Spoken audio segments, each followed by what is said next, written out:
கிருபையும் பரிசுத்தமும் உடைய ஆண்டவரே, ஆசீர்வதிக்கப்பட்டதான இந்த காலை நேரத்துக்காக நன்றி செலுத்துகிறோம். கர்த்தரையும் மட்டும் எங்கள் ஆராதனை நடத்தி எங்களை கர்த்தாவினுடைய வார்த்தைக்காக கொண்டு வந்திருக்கிறதான தயவுக்காக ஸ்தோத்திரம். இந்த வார்த்தை நீர் கொடுத்த வார்த்தை. இதிலே ஒன்றையாகிலும் கூட்டவோ ஒன்றையாகிலும் குறைக்கிறதற்கோ அற்ப புழுவாகிய மதடி எனக்கு எவ்விதத்திலேயும் உரிமை இல்லை ஆண்டவரே. நீர் சொன்னதை மாத்திரம் உள்ளதை உள்ளபடி சொல்ல மதடி எனக்கு கிருபதாரும். நடுகிறவனாலும் ஒன்றுமில்லை, அதற்கு நீர் பாய்ச்சுகிறவனாலும் ஒன்றுமில்லை, விலையை செய்கிற தேவனாலேயாம் என்று வாசிக்கிறது போல ஆண்டவரே, விதைக்கப்படக்கூடிய வசனங்கள் 100% பலன் கொடுக்கத்தக்கதாய் கர்த்தர் பலனை ஆசீர்வதியும். எல்லாருடைய செவிகளையும் எப்பத்தா என்று சொல்லி கர்த்தர் திறந்தருளும். ஆண்டவரே, இந்த ஆராதனைக்கு இந்த பிரசங்கத்துக்கு விரோதமாய் போராடுகிற எல்லா ஆவிகளையும் கர்த்தராகிய இயேசு கிறிஸ்துவின் நாமத்தினால கட்டிந்து கொண்டு பாதாளத்துக்குள்ளே தள்ளி முத்தரிக்கிறேன். உம்முடைய வார்த்தை பேச முது கர்த்தாவே அடியனுக்கு பலனையும் கிருபையும் அபிஷேகத்தையும் தந்த ஆசீர்வதியும். கர்த்தராகிய மெய்ப்பர் இயேசு கிறிஸ்துவின் நாமத்தினாலே ஜெபித்து ஸ்தோத்தரிக்கிறேன் எங்கள் ஜீவனுள்ள கிருபையின் அன்பின் மகிமையின் பரிசுத்த நல்ல பிதாவே, ஆமேன். அல்லேலூயா. நம்முடைய தியானத்துக்காக மல்கியாவின் தீர்க்க தரிசன புஸ்தகம் 4ஆம் அதிகாரம் 2ஆம் வசனத்தை நாம் வாசிக்கலாம். மல்கியா 4:2.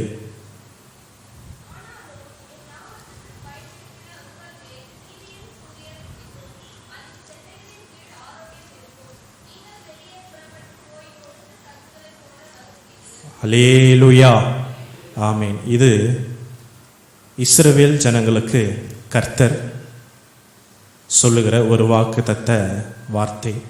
இந்த வாக்குத்தத்த வார்த்தையில் இருக்கிறதான சகல ஆசீர்வாதங்களும் நம் மீதும் நம்முடைய பிள்ளைகள் மீதும் வந்து தங்கும்படி இயேசு கிறிஸ்துவின் நாமத்தில் நான் ஜெபிக்கிறேன்.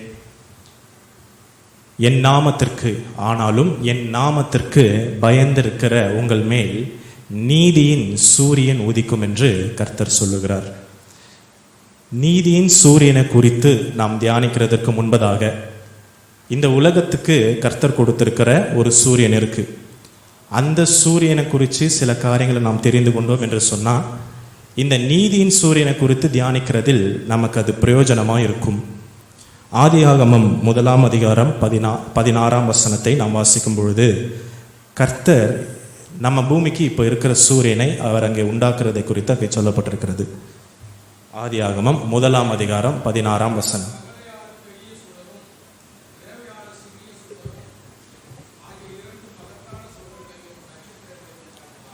ஆமென். தேவன் பகலை ஆள ஒரு பெரிய சுடரை உண்டாக்கினார் என்று அங்கே சொல்லப்பட்டிருக்கிறது. அதுதான் நம்முடைய சூரியன். இந்த சூரியனை தேவன் வெளிச்சத்துக்கு உண்டாக்கினாலும் கூட இந்த பூமிக்கு அதிலிருந்து அநேக ஆரோக்கியங்கள் கிடைத்து கொண்டிருக்கிறது. உதாரணத்துக்கு சொல்லணும்னு சொன்னால், சூரியனிலிருந்து ஒரு மனுஷனுக்கு வைட்டமின் டி அப்படிங்கிற ஒரு ஆரோக்கியம் கிடைக்குது. இதை நமக்கு ஸ்கூல்லேயே சொல்லி கொடுத்துருப்பாங்க. விட்டமின் டி அப்படிங்கிற ஒரு சத்து சூரியன்லேருந்து நமக்கு கிடைக்குது. சூரிய வெளிச்சம் நம்ம மேலே படும்பொழுது நம்முடைய சரீரத்தில் இருக்கிறதான அந்த ரியாக்ஷன் மூலமாக நம்முடைய உடம்பே விட்டமின் டியை உற்பத்தி செய்து கொள்ளுகிறது. அதனால தான் நீங்கள் பாருங்கள், வெளிநாடுகளெல்லாம் வெள்ளைக்காரங்க ஃபாரினர்ஸ் அந்த வெக்கேஷன்ஸ் டைமில், ஹாலிடேஸ் டைமில் கடற்கரையில் குடும்பமாக இருப்பாங்க. ஏன்னு கேட்டிங்கன்னா சன் பாத் அப்படின்னு சொல்லுவாங்க. அதாவது சூரிய குளியல் அப்படின்னு சொல்லுவாங்க. எதுக்காக அப்படின்னு சொன்னால், விட்டமின் டி தங்களுடைய சரீரத்துக்கு தேவைப்படுகிறதுனால அப்படி கடற்கரையில் அவங்க இருப்பாங்க. இந்த விட்டமின் டி என்கிற இந்த ஆரோக்கியம் நமக்கு இருந்தால் தான் கால்சியம் சத்து நமக்கு கிடைக்கும். இந்த கால்சியம் சத்து இருந்தால் தான் நம்முடைய எலும்புகள், நம்முடைய பற்கள் எல்லாம் ஆரோக்கியமாக இருக்க முடியும். அதனால தான் அந்த விட்டமின் டியை பெற்றுக்கொள்கிறதுக்காக மனிதர்கள் அவங்க அப்படி பிரயாசப்படுகிறார்கள். அப்போ பாருங்கள், சூரியன்லேருந்து நமக்கு அந்த வெளிச்சம் நம்ம மேலே படுகிறதுனால நமக்கு ஒரு ஆரோக்கியம் கிடைக்கிறது. அது மாத்திரமல்ல, பச்சை தாவரங்கள் இருக்கு இல்லையா, அவைகளுக்கு இந்த சூரிய ஒளி அது மேலே பட்டாதான் ஃபோட்டோசிந்தசிஸ், அதாவது ஒளிச்சேர்க்கை அப்படிங்கிற ஒரு ப்ராசஸ் நடக்கும். இந்த ஒளிச்சேர்க்கை தாவரத்தில் நடந்தாதான் தாவரம் தனக்கு தேவையான ஆகாரத்தை உண்டு பண்ணிக்கொள்ள முடியும். தாவரம் தனக்கு தேவையான ஆகாரத்தை உண்டு பண்ணி கொண்டால் மாத்திரம்தான் அவைகள் ஒரு மரமாய் வளர முடியும், ஒரு பூக்களை தர முடியும், ஒரு கனிகளை தர முடியும். நம்ம போய் விதையை விதைச்சாலும் சரி, அதற்கு தண்ணீர் ஊற்றினாலும் சரி, அது வளருகிறதற்கு சூரிய ஒளி என்பது மிகவும் அவசியம்.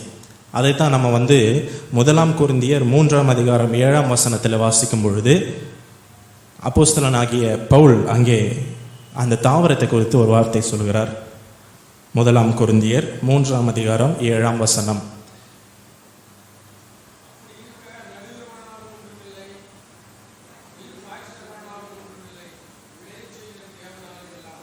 அப்போ பாருங்க, ஒரு விதையை விதைக்கிறதுனால அது வளர்கிறது இல்லை, அந்த விதைக்கு நீர் பாய்ச்சுகிறதுனாலும் அது வளர்கிறது இல்லை. தேவன் அவைகளை விளைய செய்ய வேண்டும். அதாவது சூரிய ஒளியை தேவன் பூமிக்கு தரணும். அப்போதான் அந்த தாவரங்கள் வளர முடியும், அந்த தாவரங்கள் ஜீவனோடு இருக்க முடியும். இதை அப்படியே கொஞ்சம் ஸ்பிரிச்சுவலாக யோசிச்சிங்க அப்படின்னு சொன்னால், ஒரு ஆத்மாவுக்கு நம்ம சுவிசேஷம் சொல்லுகிறதுனாலேயோ அல்ல, அந்த ஆத்மாவுக்காக சபைக்கு வந்த பிறகு அந்த ஆத்மாவுக்காக நாம் கண்ணீரோடு பாரத்தோடு இவங்க சபை விட்டு போயிடக்கூடாது என்று நாம் ஜெபிக்கிறதுனாலேயோ அல்ல, கர்த்தர் அந்த ஆத்மா மீது தன்னுடைய முகத்தை, தன்னுடைய வெளிச்சத்தை பிரகாசிக்க செய்யணும். அப்போ தான் அந்த ஆத்மா சபையில் நிலைச்சு நிற்க முடியும், அந்த ஆத்மா வளர முடியும், அந்த ஆத்மா ஒரு தேவனுக்கு பூக்களையோ கனி தருகிற மரமாகவோ மாற முடியும். அப்போ இது ஸ்பிரிச்சுவலாக. ஆனால் லிட்ரலாக அங்கே என்ன எழுதியிருக்குதுன்னு சொன்னால், ஒரு தாவரத்துக்கு சூரிய ஒளி கிடைச்சாதான் ஒளி சேர்க்கை நடந்து அந்த தாவரம் ஜீவனோடு இருக்க முடியும். இப்போ தாவரம் ஜீவனோடு இருந்தாதான் தாவரங்களை உணவாக உட்கொள்ளக்கூடிய கால்நடைகள் உயிரோடு இருக்க முடியும். இப்போ ஆடு மாடுகள் புல்லை தானே சாப்பிடுது, அந்த பச்சை தாவரத்தை சாப்பிட்டு தான் அவைகள் ஜீவனோடு இருக்கிறது. அப்போ ஆடுகள் ஜீவனோடு இருக்கணும். ஆடுகள் ஜீவனோடு இருந்தால் தான் நம்ம என்ன செய்ய முடியும், மட்டன் பிரியாணி சாப்பிட முடியும். ஆடுகள் ஜீவனோடு இல்லைன்னு சொன்னால் மட்டன் பிரியாணி சாப்பிட முடியாது. மாடுகள் ஜீவனோடு இருக்கணும். மாடுகள் ஜீவனோடு இருந்தால் தான் நமக்கு பால் கிடைக்கும். பாலிலிருந்து உணவுகள் தயாரிக்கப்படுகிறது. ஒரு வெண்ணெய் இல்லை தயிர், சீஸ், இது போல் உணவுகள் எல்லாம் தயாரிக்கிறார்கள். அப்போ மாடுகள் ஜீவனோடு இருக்க முடியும். இப்போ இந்த மாதிரி கால்நடைகள் உயிரோடு இருந்தால் தான் அவைகளை உணவாக உட்கொள்ளக்கூடிய மனிதர்களாக நாம் உயிரோடு இருக்க முடியும். இப்போ நாம் அவைகளை ஆகாரமாக கொண்ட பிறகு நம்முடைய கழிவுகள் மறுபடியும் தாவரத்துக்கு உரமாய் பயன்படுத்தப்படுகிறது. மறுபடியும் தாவரம் வளருது, சூரிய வெளிச்சம் அது மேலே பட்டு ஒளிச்சேர்க்கை நடக்கிறது. சூரிய வெளிச்சம் அது மேலே பட்டு தாவரங்கள் வளர்ந்த பிறகு தாவரங்களை கால்நடைகள் சாப்பிடுகிறது, கால்நடைகளை நாம் சாப்பிட்றோம், நாம் நம்மளுடைய கழிவுகளை மறுபடியும் தாவரம் சாப்பிடுது, மறுபடியும் ஒளிச்சேர்க்கை நடக்கும். இதற்கு பேர் உணவு சங்கிலி அப்படின்னு சொல்லுவாங்க, ஃபுட் செயின் அப்படின்னு சொல்லுவாங்க. இந்த ஃபுட் செயின் கரெக்டாக இருக்கணும் அப்படின்னு சொன்னால் ப்ரொடியூசர் சூரிய வெளிச்சம் தான். தாவரங்கள் கால்நடைகள் பிரைமரி கன்சியூமர்ஸ், நாம் செகண்டரி கன்சியூமர்ஸ், இதெல்லாம் இருக்குது. அப்போது சூரிய ஒளியை தேவன் தடை செய்தால் இந்த பூமிக்கு கிடைக்க வேண்டிய இந்த சூரிய ஒளி நின்றுடுச்சுன்னு சொன்னால் இதை சார்ந்து இருக்கக்கூடிய எல்லா உயிருமே பாதிக்கப்படும். ஒரு கட்டத்துக்கு மேலே இந்த உயிர்கள் எல்லாமே அழிந்து போயிடும். அதற்கு பிற்பாடு இந்த சூரிய ஒளியிலிருந்து வெப்பம் வருகிறது ரொம்ப அவசியம். இப்போ கடந்த மாதத்தில் நமக்கு பயங்கரமான வெப்பம். அந்த வெப்பத்தெல்லாம் தேவன் பூமிக்கு தருவதற்கு தீர்மானிக்கவில்லை. தேவன் இந்த பூமிக்கு வெப்பத்தை தரும்பொழுது ஓசோன் லேயர்னு அப்படி ஒன்று வச்சு, அந்த ஓசோன் லேயர் மூலமாக ஒரு சின்ன அளவு பூமிக்கு தேவையான அளவுக்கு எந்த அளவுக்கு வெப்பம் வேணுமோ அதை தான் கொடுத்தார். இன்றைக்கி ஏசி, ஃப்ரிட்ஜு, வண்டியிலேருந்து வெளியேறக்கூடிய அந்த கார்பன் டை ஆக்சைடு வாயுக்கள் என்ன பண்ணுதுன்னா அந்த ஓசோன் லேயரை சிதைச்சி அதிகப்படியான அல்ட்ரா வயலட் புற ஊதா கதிர்கள் பூமியை தாக்குகிறது. பூமி அதிகமாக வெப்பமாகுது பாருங்கள். அதனால் என்ன ஆகுது, பனிக்கட்டிகள் உருகி கடல் மட்டம் அதிகமாகி பாருங்கள், இன்னும் கொஞ்சம் நாளில் சென்னை இருக்காதுன்னு சொல்கிறாங்க. தேவன் அதை தீர்மானிக்கவில்லை. தேவன் இந்த பூமிக்கு எந்த அளவுக்கு வெப்பம் வரணுமோ அந்த அளவுக்கு ஒரு வெப்பத்தை தேவன் கொடுத்தார். இந்த பூமியில் இந்த சூரிய வெப்பம் பட்டாதான் பூமி ஃப்ரீஸ் ஆகாமல் இருக்கும், உறைஞ்சு போகாமல், பனினால் உறைஞ்சு போகாமல் இருக்கும். பனினால் உறைஞ்சு போகாமல் இந்த பூமி இருந்தால் தான் எல்லா உயிர்களும் உயிர் வாழ முடியும். அப்போ பாருங்கள், எழுத்தின்படியாய் தேவன் கொடுத்த இந்த சூரியனிலிருந்து வெளிச்சத்துக்கு மாத்திரமல்ல, இவ்வளவு ஆரோக்கியங்களை அனுதினமும் நாம் பெற்றுக்கொண்டிருக்கிறோம். ஒரு சூரியனிலிருந்து நிறைய ஆரோக்கியங்களை நாம் தினமும் பெற்றுக்கொண்டிருக்கிறோம். எழுத்தின்படியான ஒரு சூரியனுக்கே இப்படி என்றால், ஒரு ரட்சிக்கப்பட்ட தேவ பிள்ளையினுடைய ஜீவியத்திலே அவனுக்கென்று நீதியின் சூரியன் உதித்தால் அவன் எப்படிப்பட்ட ஆரோக்கியங்களை பெற்றுக்கொள்ள முடியும் என்பதை குறித்து இன்றைக்கு கர்த்தருடைய ஆவியானவர் நமக்கு சொல்லி தருவாராக. இஸ்ரவேல் ஜனங்களுடைய ஜீவியத்தில் நாம் பார்க்கும் பொழுது, இஸ்ரவேல் ஜனங்கள் எகிப்தில் அடிமைகளாக இருந்தார்கள். எத்தனை வருடம் என்று சொல்ல முடியுமா? சத்தமாக சொல்லுங்க. 430 வருஷங்கள் அவர்கள் எகிப்தில் அடிமைத்தனத்தில் இருந்தாங்க. இப்போ உதாரணத்துக்கு எடுத்துக்கொள்ளுங்க, இன்னைக்கு சண்டே, இன்னும் ஒரு ½ நமக்கு, இன்னும் ஒரு ½ இல்லை ஒரு 1 ஹவர்னு வச்சுக்கோங்களேன், கூட்டம் முடிஞ்சிடும். வீட்டுக்கு போயிடுவோம், கொஞ்சம் ஸ்பெஷலாக ஏதாவது சமைப்போம், சாப்பிட்டுட்டு ஒரு 1:30 மணிக்குள்ளே படுத்துருவோம். கொஞ்சம் ரெஸ்ட் எடுத்துகிட்டு அதுக்கப்புறமா சாயந்தரம் இருந்துச்சு ஒரு டீ குடிப்போம், மறுபடியும் வேலைகளை செய்வோம். ஒரு 7-8:30 மணி வரைக்கும் போயிடும். மறுபடியும் டின்னர் சாப்பிட்டுட்டு படுப்போம் இல்லையா? படுக்கும்போது நாளைக்கு தினத்தை குறித்து ஒரு கவலை வரும் பாருங்க. ஏன்னா நாளைக்கு என்ன நாள்? திங்கக்கிழமை. திங்கக்கிழமை காலையில் பொழுது விடியறத நினச்சா எப்படி இருக்கும்? காலையில் எழும்பணும், நம்ம ஆயத்தமாகணும், நம்முடைய பிள்ளைகளை ஆயத்தப்படுத்தணும், அவங்களுக்கு சாப்பாடு செய்யணும், வேலைக்கு போகணும், தூரமாக பிரயாணம் பண்ணி போகணும், அங்கே போய் பெண்டிங்கில் இருக்கிற ஒர்க்கை செய்யணும். இவ்வளோ ஒரு கஷ்டமாக தானே இருக்குது. இப்போ பசங்களுக்கு ஸ்கூல் இவ்வளோ நாள் லீவு, ஸ்கூல் ரீஓப்பன் பண்ணுறதுக்கு முன்னாடி நாள் அவங்களுடைய நடவடிக்கைகளை நீங்கள் கவனிங்க. இவ்வளோ நாள் காலையில் எழுந்திரிச்ச சுறுசுறுப்புக்கும் ஸ்கூல் ரீஓப்பன் பண்ணும்போது இவங்களுடைய சுறுசுறுப்பு எப்படி இருக்குது நீங்கள் நோட் பண்ணுங்கள். கசப்பாக இருக்கும். கசப்பாக தானே இருக்கும். ஸ்கூல் ஓப்பன் பண்ணும்போது அன்றைக்கி மறுநாள் உங்களுக்கு எப்படி இருக்கும்? காலையில் போகணுமா, அப்போ தான் உடம்பு வலிக்கும், அப்போ தான் தலை சுத்தம், அப்போ தான் வாந்தி வரா மாதிரி இருக்கும், ஏதாவது ஒன்று அப்போ தான் பண்ணும்.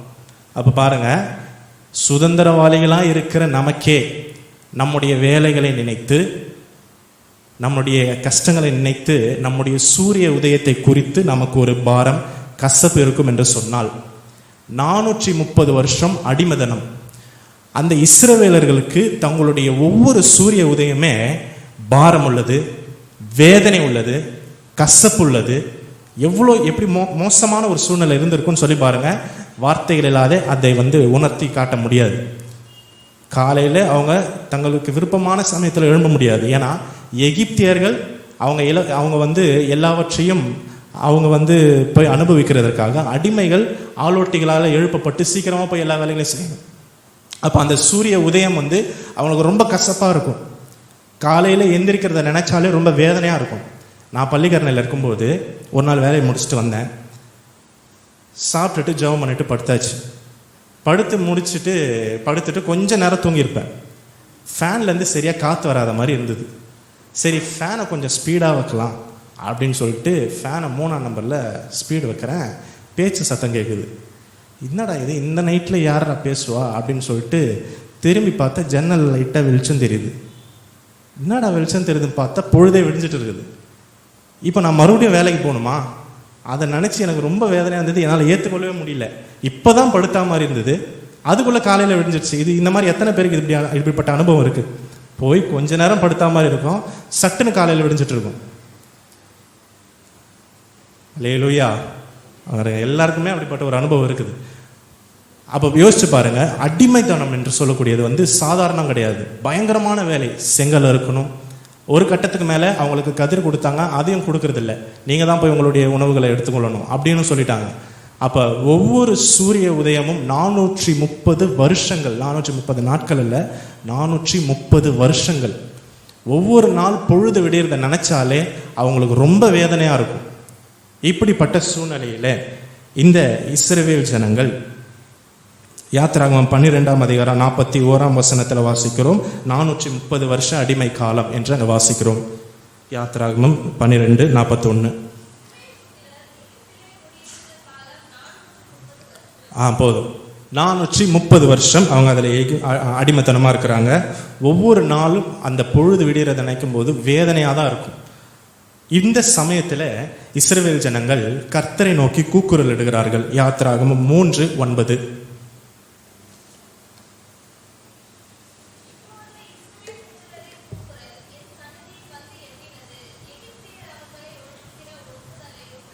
அப்ப பாருங்க, இஸ்ரவேலர்கள் இந்த வேதனை தாங்க முடியாம கர்த்தரை நோக்கி கூக்குரல் இடுறாங்க. ஆண்டவரே எங்களை காப்பாத்துங்க, எங்கள் தேவனே எங்களை ரட்சிங்க, ஆபிரகாம் ஈசாக்கு யாக்கோபின் தேவன் என்னப்படுகிறவரே உங்களுடைய ஜனங்களாகிய நாங்கள் இந்த எகிப்து தேசத்தில் இந்த ஆளோட்டிகளால் மிகவும் கஷ்டப்படுத்தப்படுகிறோம், எங்களுக்காக உதவி செய்து எங்களை எப்படியாவது இதிலிருந்து விடுவித்துக் கொள்ளுங்க அப்படின்னு கதறாங்க.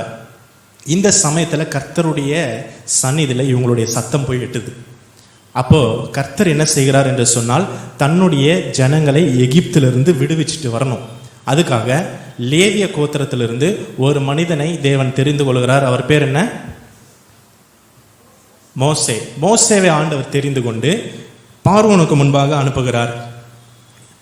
இப்ப பார்வோனுக்கு முன்பாக போய் மோசே பேசுகிறதுக்கு முன்பாக மோசே கேட்கிறாரு, என்னை நம்ப மாட்டாங்க, நான் யார் அமிச்சான்னு போய் என்ன சொல்றதுன்னு கேட்கும்போது கர்த்தர் தன்னுடைய நாமத்தை சொல்லுகிறார். நான் ஆபிரகாம், ஈசாக்கு, யாக்கோபின் தேவன், தலைமுறை தலைமுறை தோறும் இதுவே என்னுடைய பேர் பிரஸ்தாபம், இருக்கிறவராகவே இருக்கிறேன், என்னை உங்களிடத்துக்கு அனுப்பினார் என்று சொன்னார். இஸ்ரவேல் ஜனங்கள் அந்த நாமத்துக்கு பயந்தார்கள், அந்த நாமத்தை அவர்கள் ஏற்றுக்கொண்டார்கள். அது கர்த்தர் என்பதை அவர்கள் அறிந்து கொண்டார்கள். ஆனா மோசேயும் ஆரோனும் பார்வோனுக்கு முன்பாக போய் எகிப்தில் அந்த அந்த ராஜ அரண்மனையில் நிற்கிறாங்க. யாத்திராகமம் 5ஆம் அதிகாரம் முதல் 3 வசனங்களை நாம் வாசிக்கும் பொழுது, இப்போ மோசே போய் சொல்றாரு, இஸ்ரவேலின் தேவன் எங்களை வந்து தன்னுடைய ஜனங்கள் தன்னுடைய தேவனை ஆராதிக்கிறதற்காக அனுப்பும்படி விடுதலை பண்ணும்படி சொல்றாருன்னு சொல்லும்போது, பார்வோன் ஒன்று நான் அனுப்ப முடியும்னு சொல்லியிருக்கணும், இல்லைன்னா அனுப்ப மாட்டேன்னு சொல்லியிருக்கணும்.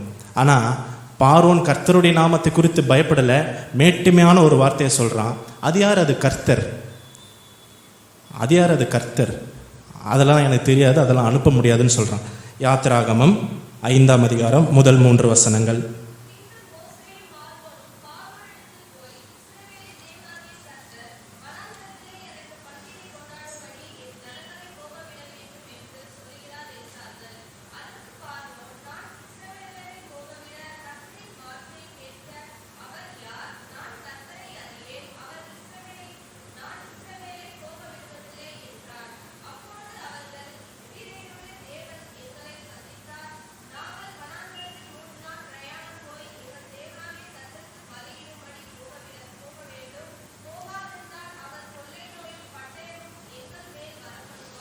ஆமென். அப்போ போய் சொல்கிறாங்க, கர்த்தர் எங்களை அமைச்சார், இஸ்ரவேலின் தேவன், எபிரேயருடைய தேவன் வந்து எங்களை சந்தித்தார், நாங்கள் வனாந்தரத்துக்கு போய் ஓரேப் அப்படிங்கிற அந்த மலையில் கர்த்தருக்கு ஆராதனை செய்யணும், அதனால் எங்களை அனுப்பிவிடும் என்று கர்த்தர் சொல்லுகிறாருன்னு பார்வோன்கிட்ட சொல்லும்போது பார்வோன் ரொம்ப மேட்டிமையாக சொல்கிறான், அது யார்? அது கர்த்தர். உன் தேவனை நான் அறியல, அனுப்ப முடியாது, போங்க அப்படின்னு சொல்கிறான். இப்போ கர்த்தர் இந்த வார்த்தையை ரொம்ப சீரியஸாக எடுத்துக்கிட்டார். என்னை யாருன்னு தெரியாது நீ சொல்லிட்ட இல்லையா, உனக்கு நான் யார் என்று காண்பிக்கிறேன் அப்படின்னு ஆண்டவர் அந்த வார்த்தையை ரொம்ப சீரியஸாக அடுத்து இந்த இஸ்ரவேல் ஜனங்களை எகிப்திலிருந்து விடுதலை செய்கிறதற்காக எகிப்து தேசத்தை சகலவித வாதைகள்னாலும் வாதிக்கிறார். ஒரு 10 வாதைகள் ஆண்டவர் எகிப்து தேசத்துக்கு கொடுக்கிறார். அதை நீங்கள் வீடில் போய் நீங்கள் அந்த பகுதியை எடுத்து படிக்கும்படியாக உங்களை அன்பாய் கேட்டுக்கொள்கிறேன். அதை படிச்சிங்கன்னா இந்த மெசேஜ் இன்னும் உங்களுக்கு நல்லா புரியும். அப்போ 10 விதமான வாதைகள். தண்ணி ரத்தமாக மாறிடும், முழு தேசம் எங்கோ தண்ணி வந்து ரத்தமாக மாறிடும். சூரியன் 3 நாளைக்கு அப்படியே இருளாக மாறிடும், வெளிச்சமே இருக்காது. அதுக்கு பிற்பாடு கால்நடைகள் எல்லாம் மறிக்கும், தவளைகள் வரும். இப்படி 10 விதமான வாதைகள் எகிப்து ஜனங்களுக்கு கர்த்தர் தரார். ஒரு கட்டத்துக்கு மேலே பார்வோன் வந்து ஒரு குறிப்பிட்ட சமயம் வரைக்கும் தன்னுடைய இருதயத்தை கடினப்படுத்துவான். இந்த காரியத்துக்கெல்லாம் நம்ம அசரக்கூடாது, இதுக்காக அடிமைகளை விட்டுறக்கூடாது அப்படின்னு சொல்லி ரொம்ப ஸ்ட்ராங்காக இருப்பான். ஆனால் ஒவ்வொரு வாதம் இன்க்ரீஸ் ஆகும் போதும் பார்வோனுக்கு தாங்க முடியாது. இப்போ வாங்கின அடி தாங்க முடியாமல் மோசே ஆரோனையும் கூப்பிட்டு, கர்த்தர் நீதி உள்ளவர், இந்த பிரச்சனை எங்களை விட்டு நீங்கிறதுக்காக ஜெபம் பண்ணுங்கள்னு மோசையும் ஆரோனையும் பார்த்து ஜெபிக்கிறார்கள். எப்படி கர்த்தர் நீதி உள்ளவர் என்பதை அறிந்து கொண்டான்? வாங்கின அடி அந்த மாதிரி. அதனால் கர்த்தர் நீதி உள்ளவர், எங்களுக்காக ஜெபம் பண்ணுங்கன்னு பார்வோன் சொல்கிறான். ஆனாலும் கர்த்தர் வந்து இதுக்கு மேலே அவனுடைய இருதயத்தை கடினப்படுத்துகிறார். ஏன் கர்த்தர் இருதயத்தை கடினப்படுத்துகிறாருன்னு சொன்னால், என்ன தெரியாதுன்னு சொன்ன இல்லையா, தெரிஞ்சுக்கோ நான் யாருன்னு. தெரியாதுன்னு சொன்னல, நீ நீதி உள்ளவர்னு சொன்னாலும் நான் விட மாட்டேன், நீ நான் யாருன்னு தெரிஞ்சுக்கணும். நீ தெரிஞ்சுக்கிற வரைக்கும் உனக்கு அடி தான். ஆண்டவர் சரியான அடி அடிச்சார். பார்வோனால தாங்க முடியல. ஒவ்வொரு தடவையும் மோசையை கூப்பிட்டு, இந்த பிரச்சனைகளை விட்டு நீங்கும்படி எனக்காக விண்ணப்பம் பண்ணு, கர்த்தர் நீதி உள்ளவர், நான் கர்த்தருக்கு விரோதமாக பாவம் செய்தேன், இப்படிலாம் சொல்கிறாரு. மோசை போய் ஆண்டவர்கிட்ட சொல்கிறார், ஆண்டவரே மனம் திரும்பிட்டான் போல, அவன் வந்து ஜனங்களை விட்டுருவான் போல, போதும் ஆண்டவரேன்னு சொல்லும்போது, இல்லை மோசே, தெரியாதுன்னு சொன்னால் நான் யாருன்னு அவனுக்கு காட்டணும். ஆண்டவர் இருதயத்தை கடினப்படுத்துகிறார். இவனே போங்கன்னு சொன்னாலும் கர்த்தர் போவிட இல்லை, அவன் இருதயத்தை கடினப்படுத்தி அவனை ஒவ்வொரு அடியாக அடிக்கிறாரு. கடைசியாக 10வது வாதை.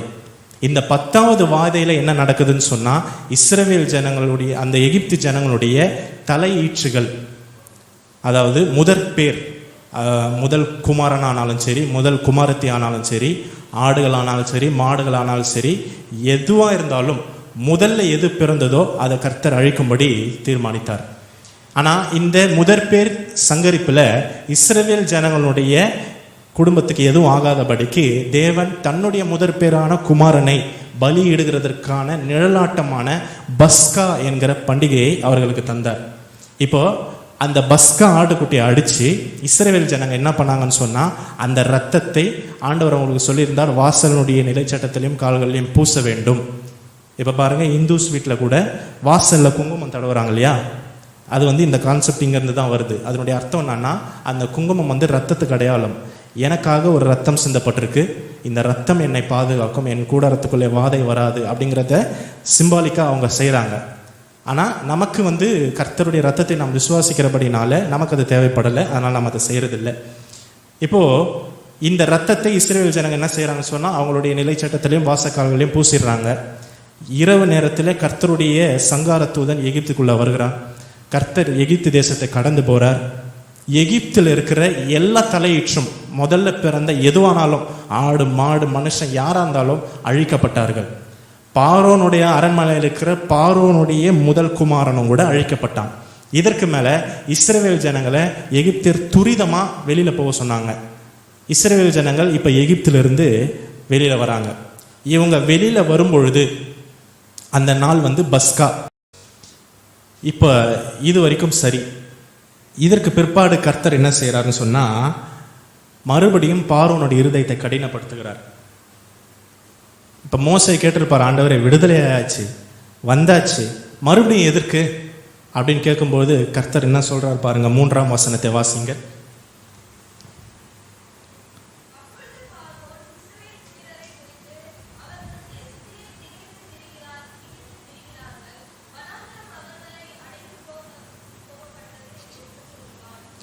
நாலு வாசிங்க.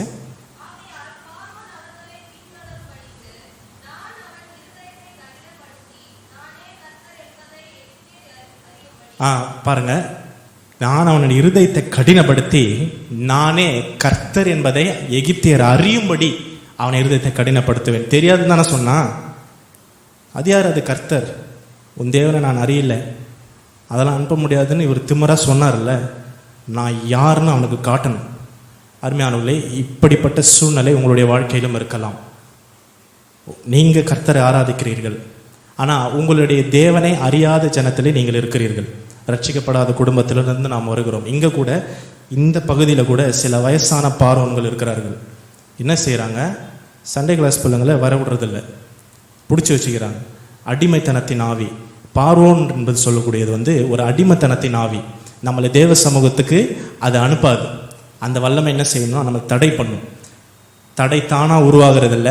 இப்படிப்பட்ட சில பார்வோனின் வல்லமைகள் தடை செய்யும். நாம் அதுக்கு முன்பதாகவே ஜெபம் பண்ணி நம்ம விடுவித்து கொள்ளணும். அப்போ பாருங்க, கர்த்தர் அவன் அறிய மாட்டேன், என்னை அறியவில்லைன்னு சொன்னால் அவனுக்கு நான் யாருன்னு காட்டியே ஆகணும். அதனால் அவன் இருதயத்தை நான் கடினப்படுத்துவேன், அவன் வருவான் அப்படின்னு சொல்லிட்டார். இப்போ சில வாக்கு தத்தங்களும் கூட மோசைக்கு சொல்லியிருப்பார். இப்போது இஸ்ரவேல் ஜனங்கள் அந்த எகிப்தில் அந்த பாளையத்தில் இறங்கி லட்சக்கணக்கான ஜனங்கள் உட்கார்ந்துருக்கிறாங்க. பார்வோன் ரதத்தை எடுத்துக்கொண்டு வருகிறான். இப்போ வரும்பொழுது இஸ்ரவேல் ஜனங்கள் அந்த சேனையை பார்த்துட்டாங்க. பார்த்த பொழுது அவர்கள் மிகவும் பயப்படுறாங்க. கர்த்தரை நோக்கி மறுபடியும் கூக்குரல் இடுகிறார்கள். கூக்குரல் இட்டு கொஞ்ச நேரத்தில் மோசை கிட்ட ஸ்ட்ரைட்டாக வராங்க. நாங்கள் எகிப்தில் பிரேத குழி இல்லைன்னா என்னை எங்களை கூட்டிகிட்டு வந்த, எகிப்திலேயே நாங்கள் நிம்மதியாக வேலையாவது செஞ்சுட்டு இருந்திருப்போம்.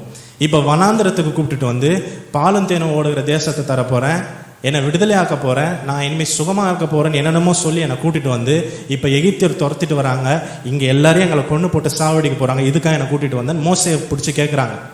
இப்போ மோசே சொல்லுகிறார், நீங்கள் நின்று கொண்டு இன்றைக்கு கர்த்தர் உங்களுக்கு செய்கிற ரட்சிப்பை பாருங்கள் என்று சொல்லுகிறார். 13ஆம் வசனம், யாத்திராகமம் 13ஆம் வசனம்.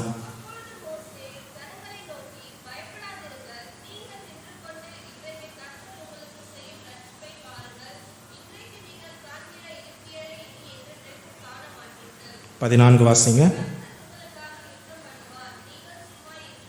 ஆமே ஆமே. அப்ப பாருங்க, ஜனங்களை தைரியப்படுத்துறாரு. ஏன்னா தலைவன், ஒரு தலைவனே சோர்ந்து போயிட்டா அந்த ஜனங்கள் என்ன ஆயிடுவாங்க? மனமடிவாயிடுவாங்க. இப்போ நீங்க இப்படிப்பட்ட ஒரு சூழ்நிலை இருக்கலாம். இந்த தேவ சமூகத்துக்கு நீங்க இப்படிப்பட்ட ஒரு சூழ்நிலை வந்திருக்கலாம்.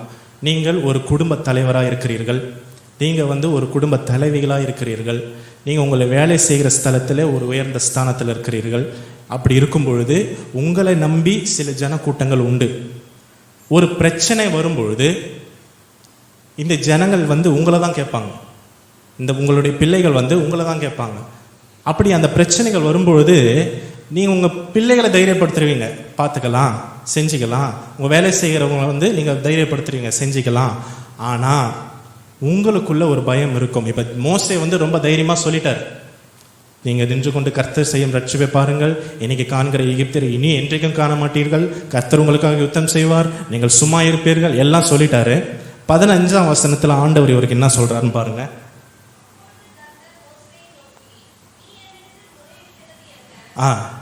கர்த்தர் 15ஆம் வசனத்துல மோசையை பார்த்து கேட்கிறாரு, நீ என்கிட்ட முறையிட்டுகிறது என்ன அப்படின்னா, 14ஆம் வசனத்துக்கும் 15ஆம் வசனத்துக்கும் இடைப்பட்ட சமயத்துல ஜனங்களை தைரியப்படுத்திட்டு இவர் போய் கர்த்தர்கிட்ட என்ன பண்ணியிருக்கிறாரு?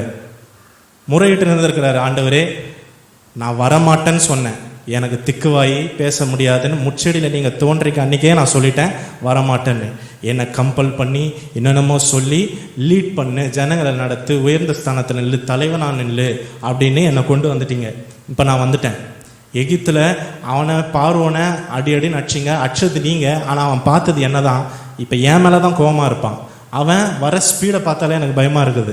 இப்போ நான் இங்கே நின்றுட்டு இருக்கிறேன், இந்த ஜனங்க ஒரு பக்கம் என்னை நெருக்கிறாங்க, முன்னாடியும் போக முடியாது, முன்னாடி சமுத்திரம், பின்னாடி என்னை பின்தொடர்ந்து வருகிற வல்லமை, நடுவில் நான் நின்று கொண்டு இருக்கிறேன். இப்போ நான் என்ன செய்வேன் ஆண்டவரே? என்னை இப்படிப்பட்ட ஒரு இக்கட்டான சூழ்நிலையில் கொண்டு வந்து விட்டுட்டீங்களே ஆண்டவரே. இப்படிப்பட்ட கேள்விகளோடு ஒருவேளை இந்த காலை நேரத்தில் நீங்கள் தேவ சமூகத்தில் இருக்கலாம். முடிஞ்சிடுச்சுன்னு நினச்ச பிரச்சனை, முடிஞ்சிடுச்சுன்னு நினச்ச வியாதி பலவீனங்கள், நம்மை விட்டு விலகி போய்விட்டது என்றதான பிரச்சனைகள் மறுபடியும் நம்மை தொடர்ந்து வருகிறது.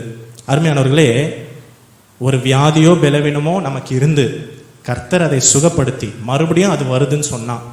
ஒரு பொருளாதார பிரச்சனை இருந்து அதை கர்த்தர் முடிக்க செஞ்சு மறுபடியும் அது நம்மை பின்தொடர்ந்து வருது என்று சொன்னால், அதுவாக வரல, அதை கர்த்தர் அழிக்கும்படி கர்த்தர் இழுத்துன்னு வரார். அந்த பிரச்சனையை இழுத்துக்கிட்டு உங்களுக்கு முன்பாக உங்களை தொடுகிற தூரம் வரைக்கும் கூட அது வரலாம். உங்களை தொட்டு உங்களை நிர்மூலமாக்கிடுமோ என்று நீங்கள் நினைக்கிற அளவுக்கு கூட அந்த பிரச்சனை உங்கள் பக்கத்தில் வரலாம். தொடர்ந்து உங்களால் முன்னாடியும் போக முடியாது, முன்னாடியும் உங்களுக்கான தடை இருக்கும். கர்த்தர் உங்களை முன்னாடி போக தடை செய்திருப்பார். ஆனால் பின்னாடி நீங்கள் விட்டு வந்த பிரச்சனைகள், உங்களுக்கு பிற்காலத்தில் அடிமை செய்து வைத்த இந்த பாவ வல்லமைகள் உங்களை தொடர்ந்து கொண்டே வரும். இப்படிப்பட்ட இக்கட்டான சூழ்நிலைகளிலே இந்த காலை நேரத்தில் தேவ சமூகத்துக்கு வந்திருக்கிற உங்களை பார்த்து கர்த்தர் சொல்கிறார், நீ என்னிடத்தில் முறையிடுகிறது என்ன? நான் உனக்கு வாக்குத்தத்தம் தந்திருக்கிறேன், நான் உன்னை சுகப்படுத்துவேன், பலப்படுத்துவேன், உன்னோடு இருப்பேன், உன் தேவனாய் இருக்கிற கர்த்தராகிய நான் உன் வலதை கையை பிடித்து பயப்படாதே, நான் உனக்கு துணை நிற்கிறேன்னு உனக்கு நான் வாக்குத்தத்தம் கொடுத்துருக்கிறேன். ஆனால் இந்த இக்கட்டான சூழ்நிலையை கண்டு நீ என்கிட்ட முறையிடுகிறது என்ன? நான் உன்னை விடுவிக்காது போவேனோ என்று ஆண்டவர் சொல்கிறார். அந்த 13ஆம் வசனத்தில் 15ஆம் வசனத்தில் ஆண்டவர் சொல்லுகிறார், புறப்பட்டு போங்கள் என்று இஸ்ரவேல் புத்திரருக்கு சொல்லு என்று சொல்லுகிறார். அப்ப இஸ்ரவேல் ஜனங்கள் புறப்பட்டு போறாங்க. எங்க போகணும்? முன்னாடி தான் போகணும். சமுத்திரம் தான் இருக்கு, பூட்டப்பட்ட ஒரு ஸ்தலம். உங்களுக்கு ஆண்டவர் சில சமயங்களில் முன்னாடி எழுந்து போன்னு சொல்லிடுவார், ஆனா உங்களுக்குரிய வாசல் அங்க இருக்காது. நீங்க ஆண்டவர் சொல்லிடுவாரு, ஆனா நீங்க போனா உங்களுக்குரிய ஆசீர்வாதமே இருக்காது. அங்க பூட்டப்பட்ட கதவை தான் நீங்க பார்ப்பீங்க. இப்படி உங்களுடைய வாழ்க்கையில சம்பவிக்கலாம். இப்ப மோசே என்னென்னலாம் முறையிட்டு இருப்பார் யோசிச்சு பாருங்க. ஆண்டவரே, இன்னைக்கு தான் என்னுடைய கடைசி இரவு, எனக்கு தெரியும். ஏன்னா இஸ்ரவேல் ஜனங்களை பார்வோன் ஒருவேளை பிடிச்சிட்டா அவங்கள அடிமைப்படுத்திடுவான் மறுபடியும். ஏன்னா எகிப்துல செய்ய வேண்டிய வேலை நிறைய இருக்கு. ஜனங்களை மறுபடியும் அடிமைகளை கொண்டு போயிடுவான். ஆனா இவங்களை கூட்டுன்னு வந்ததுக்கு கண்டிப்பா என்னை கொலை செஞ்சிருவான். என்னுடைய வாழ்க்கையிலே நான் காண்கிற கடைசி இரவு இதுதான் அப்படின்னு மோசே முறையிட்டு இருப்பார். இப்போ ஆண்டவர் சொல்றார், மோசே உன் கையில் இருக்கிற கோலை நீட்டு, சமுத்திரத்தை இரண்டாக பிளந்து விடு. எத்தனாவது வசனம்? 16 வாசிப்போம்.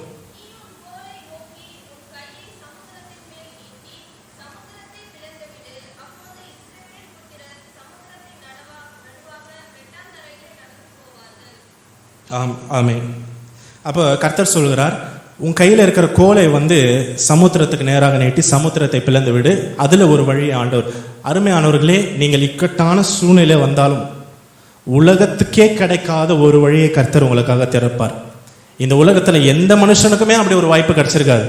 இந்த உலகத்தில் எந்த மனுஷனுக்குமே கிடைக்காத ஒரு விசேஷித்த வாய்ப்பை, வழியை கர்த்தர் உங்களுக்காக வச்சிருப்பார். அதனால இக்கட்டில் நிற்கிறோமே என்று நீங்கள் கலங்க வேண்டிய அவசியம் உங்களுக்கு இல்லை. ஏனால் நம்முடைய தேவன் அவர் செங்கடலை இரண்டாக பிளந்த தேவன், அவர் கிருபை என்றும் உள்ளது. அதை தான் நம்ம சுவிசேஷத்தில் வாசித்தோம். பிறகு ஆண்டவர் என்ன செய்கிறார்? இஸ்ரவேல் ஜனங்களை அந்த சமுத்திரத்தில் நடக்க சொல்லுகிறார். 17ஆம் வசனத்திலே எகிப்தியரும் அதுக்குள்ள வருகிறார்கள். எகிப்தியர் அந்த வசனத்தில் சொல்லப்பட்டிருக்கிறது, கர்த்தர் ராம் முழுவதும் கீழ்காற்றை வர பண்ணினார். அது எத்தனாவது வசனம்?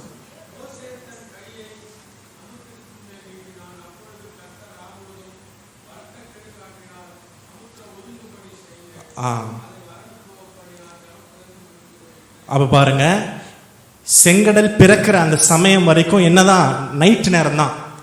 இப்ப இவங்க வந்தது, இவங்க பாளையம் இறங்கினது, இந்த செங்கடல் இரண்டாக பிளக்கிற வரைக்கும் இரவு நேரம் தான். அருமையானவர்களே, இந்த இரவு நேரத்தில் நீங்க ரொம்ப விசேஷமாக கவனிக்கும்படி நான் உங்களை உற்சாகப்படுத்துகிறேன். ஏனென்றால் 430 வருஷம் இவங்களுடைய வாழ்க்கையில இவங்களுக்கு இருந்த சூரிய உதயம் என்பது கசப்பானது, வேதனை உள்ளது, பலவீனம் உள்ளது. ஆனால் இந்த இரவுக்கு பிறகு, இந்த செங்கடலுக்கு முன்பாக இவங்க பாளையம் இறங்கின இந்த இரவுக்கு பிறகு இவங்களுடைய வாழ்க்கையில இவங்க காண போகிற அந்த சூரிய உதயம் என்பது வித்தியாசமான ஒரு சூரிய உதயம். இப்போ கர்த்தர் மோசே கிட்ட சொல்லிட்டாரு. 23ஆம் வசனத்திலே பார்வோனும் இஸ்ரவேல் ஜனங்க எப்படி போனாங்களோ அதே மாதிரி அந்த சிவந்த சமுத்திரத்துக்குள்ளே அவனை வந்துட்டான். எலி பொறியில சீக்கிறது போல வரான். அப்ப உள்ள வந்த உடனே, அருமையானவர்களே, இப்பொழுது அந்த சமயம் வந்தது. என்ன சமயம்? இவர்கள் காண போகிற அந்த சூரிய உதயம்.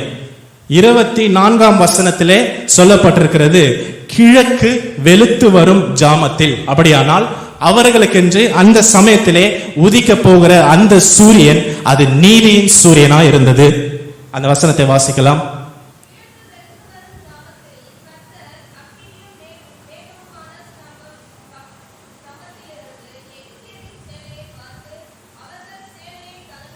ஆமென். கிழக்கு வெளுத்து வரும் ஜாமத்தில் கர்த்தர் அக்கினியும் மேகமான ஸ்தம்பத்தில் இருந்து எகிப்தியரை பார்த்து அவர்கள் சேனையை கலங்கடித்தார்.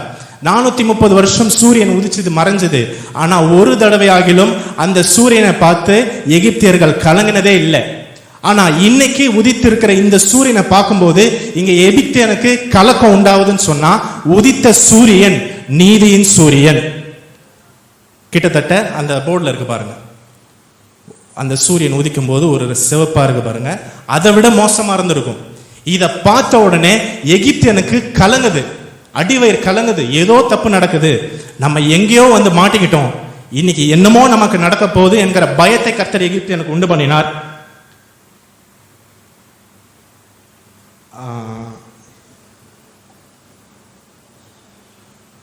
27ஆம் வசனம். இருங்க ஒரு நிமிஷம். இப்போ எகிப்தியர் உள்ளே வந்துட்டாங்க. மோசே தன்னுடைய கரத்தை நீட்டி சமுத்திரத்தை இரண்டாக பிளந்து விட்டான். எகிப்தியர் உள்ள வந்துட்டாங்க. கிழக்கு வெளுத்து வரக்கூடிய சமயம், இன்னும் சூரியன் உதிக்கல. இப்ப சூரியன் உதிக்க போகிற அந்த சமயம் வரும்போது கர்த்தர் மோசையை பார்த்து சொன்னார், மோசே உன் கையை நீட்டு. நீ நேத்து நைட்டு என்கிட்ட என்ன சொன்ன? நீ ஆண்டவரே, இதுதான் நான் பார்க்க போகிற கடைசி இரவு நீ சொன்னதானே, என்ன நிச்சயமா கொன்னுடுவாங்க நீ சொன்னதானே, என்னுடைய இக்கட்டான சூழ்நிலையிலிருந்து நான் வெளியே வர முடியாதுன்னு என்கிட்ட முறையிட்டதானே, நான் உனக்காக நீதியின் சூரியனை உதித்திருக்கிறேன். இன்னைக்கு இந்த எகிப்தியருக்கு என்ன நடக்குது நீ பார் அப்படின்னு ஆண்டவர் சொன்னார். 27ஆம் வசனத்திலே, விடியற் காலத்தில் சூரியன் உதிச்சிருச்சு. இப்போ நீதியின் சூரியனா அவர்களுக்கு அந்த சூரியன் உதித்த பிறகு அந்த விடியற் காலத்திலே சமுத்திரம் பலமாய் திரும்பி வந்தது. எகிப்தியர் அதற்கு எதிராக ஓடும்பொழுது கர்த்தர் அவர்களை கடலின் நடுவே கவிழ்த்து போட்டார். அல்லேலூயா, ஆமென்.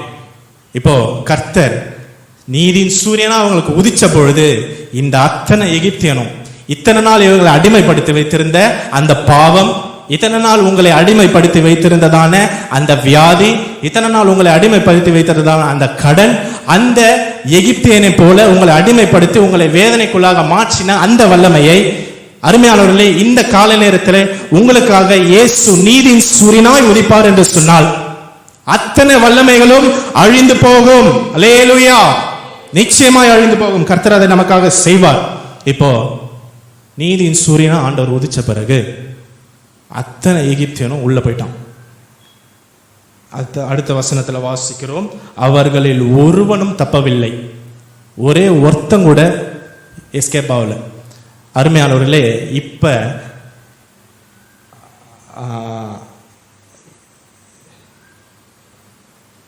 இந்த வசனத்துக்கு அப்புறம் எகிப்தி தேசத்துல கேள்விப்பட்டிருப்பாங்க, பார்வோன் போனா பார்வோனோட ஒரு சேனை போச்சு, ஆனா அவங்களுடைய கர்த்தர் அவன் அழிச்சிட்டார்.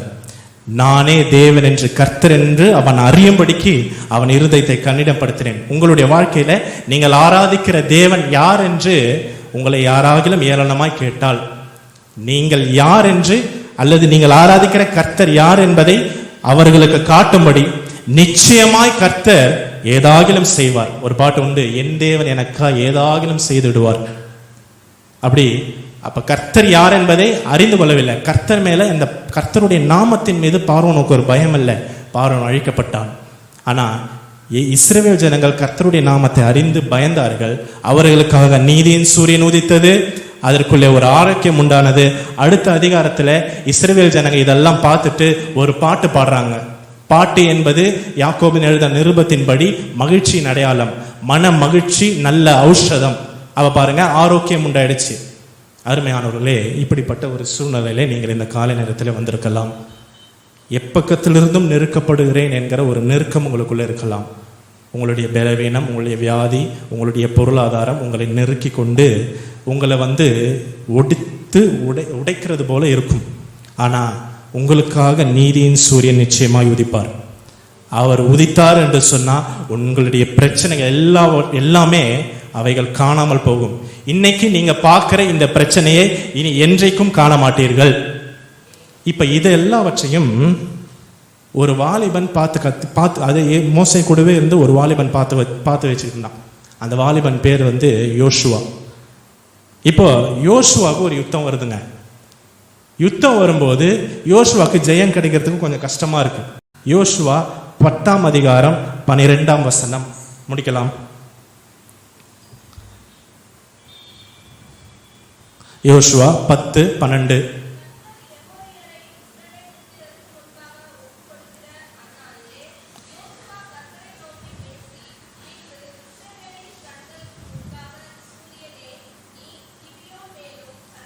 போதும், சூரியனே நீ கிபியோன் மேல நில்லு அப்படின்னு சூரியனுக்கு ஆண்டவர் இடத்துல பேசி, அந்த சூரியன் ஆண்டவரே கொஞ்ச நேரம் ஸ்டாப் பண்ணி வைங்க, எனக்கு ஒரு ஜெயம் கிடைக்கணும், எனக்காக நீதியின் சூரியனா நீர் உதித்து எனக்காக நெல்லும், நான் ஜெயிக்கிற வரைக்கும் நீங்க போகாதீங்கன்னு அந்த யோசுவா அந்த கர்த்தரை நோக்கி ஜெபம் பண்ணி அந்த சூரியனை நிற்க வைத்து கொண்டான். அன்றைக்கும் ஒரு வித்தியாசமான சூரியன் உதித்தது. இதுவரைக்கும் பூமியில மறுபடியும் அப்படி ஒரு சூரியன் உதிக்கல என்று வசனம் சொல்லுகிறது. அருமையானவர்களே, அந்த யுத்தத்தில் யோசுவா ஜெயித்தான். கர்த்தருடைய வசனம் சொல்லுகிறது, உன் சூரியன் இனி அஸ்தமிப்பதில்லை. நாம் கண்களை மூடலாம். நாம் போகிற பாதையை கர்த்தர் அறிவார். நம்முடைய எல்லா சூழ்நிலையிலும் அவர் அறிந்திருக்கிறார். இந்த பாதையிலே உங்களை ஒடுக்கின சில வல்லமைகள் உண்டு. எகிப்தின் வல்லமைகள், பார்வோனின் வல்லமைகள், உங்களை பல வருஷமாய் அடிமைப்படுத்தி கொண்டிருந்த சில வல்லமைகள் உண்டு. உங்களுடைய பிரயாசங்கள் எல்லாம் அவன் எடுத்துட்டு போறான். உங்களுடைய வேதனைகள் எல்லாம் அவன் எடுத்துக்கொள்ளுகிறான். வேதனை மாத்திரம்தான் உங்களுக்கு கிடைக்கிறது. வியாதி, பலவீனம், பொருளாதாரம், கடன், இப்படி பலவிதமான பிரச்சனைகள் உங்களை அடிமைத்தனப்படுத்தி கொண்டிருந்தது. கர்த்தர் உங்களை ஒரு நாள் அதிலிருந்து விடுவித்தார். எல்லாம் முடிஞ்சது, சந்தோஷமா இருக்கலாம்னு நீங்க நினைச்சீங்க. மறுபடியும் அதே பிரச்சனை, மறுபடியும் அதே வியாதி, மறுபடியும் அதே கடன், மறுபடியும் அதே பாவம் உங்களை பின்தொடர்ந்து வந்தது. உங்களை அழித்து விடுமோ என்று நீங்கள் கர்த்தரிடத்தில் முறையிட்டுக் கொண்டிருக்கிறீர்கள். கர்த்தர் சொல்லுகிறார், நீ என்னிடத்தில் முறையிடுகிறது என்ன? நான் உனக்காக நீதியின் சூரியனாய் இதோ உதிக்கப் போகிறேன். நான் உன்னுடைய அடிமைத்தனத்திலிருந்து முற்றிலுமான ஒரு விடுதலை உனக்கு தர இப்பொழுது வந்திருக்கிறேன். என் ஜனமே, நான் உங்களுக்காக இப்பொழுதே நீதியின் சூரியனாய் உதிக்கப் போகிறேன் என்று கர்த்தர் சொல்லுகிறார். அவர் நீதியின் சூரியனாய் உதிப்பார் என்று சொன்னால் நம்முடைய ஜீவியத்திலே நமக்கு ஒரு ஆரோக்கியம் கிடைக்கும். அல்லேலூயா. நம்முடைய வாழ்க்கையில யோசுவா கேட்டு அந்த சூரியனை உதிக்க செய்தது போல நீங்களும் ஜெபித்து அந்த நீதியின் சூரியனை உதிக்கும்படி கேட்பீர்களாக. பாரீரரு நோதயம் போ உதித்து வரும் இவர் யாரோ, பாரீரரு நோதயம் போ உதித்து வரும் இவர் யாரோ, முகம் சூரியன் போல் பிரகாசம், சத்தம் பெருவெல்ல இரைச்சல் போலே, முகம் சூரியன் போல் பிரகாசம், சத்தம் பெருவெல்ல இரைச்சல் போலே. இயேசுவே ஆத்மநேசரே, சாரோனின் ரோஜாவும் லீலி புஷ்பமுமா, பதினாயிரங்களில் சிறந்தோ, பதினாயிரங்களில் சிறந்தோ, பதினாயிரங்களில் சிறந்தோ. அல்லேலூயா. கர்த்தர் எனக்காக நீதியின் சூரியனாய் உதித்தார் என்கிற விசுவாசம் இருக்கிறவர்கள் அல்லேலூயா என்று சொல்வோம். என்னுடைய வாழ்க்கையில என்னை பின்தொடர்ந்த வல்லமைகளை அவர் செங்கடலிலே சங்கரித்து போட்டார் என்று விசுவாசம் உள்ளவர்கள் அல்லேலூயா சொல்லுவோம். ஆமென். கர்த்தருடைய பரிசுத்த நாமம் மகிமைப்படுவதாக.